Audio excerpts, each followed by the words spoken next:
ಚಾಲನಾ ಅನುಜ್ಞಾ ಪತ್ರ ಇಲ್ಲದವರಿಗೆ ಯಾವ ಕಾರಣಕ್ಕೂ ನಿಮ್ಮ ವಾಹನವನ್ನ ಕೊಡಬೇಡ್ರಿ.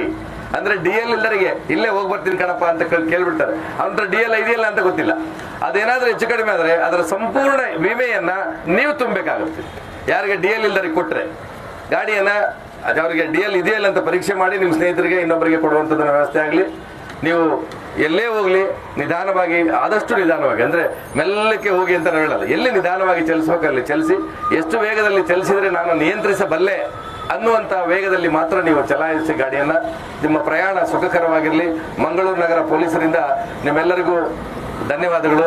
ನೀವು ಈ ವಿಷಯವನ್ನ ಬೇರೆಯವರಿಗೂ ಪ್ರಸರಿಸಿರಿ, ಅವರು ಕೂಡ ಕ್ಷೇಮದಿಂದ ಇರಲಿ ಅಂತ, ನೀವೆಲ್ಲರೂ ಕ್ಷೇಮದಿಂದ ಇರಲಿ ಅಂತ ನಾವು ಭಾವಿಸಿ ಈ ಮಾತನ್ನು ಮುಗಿಸ್ತೇವೆ.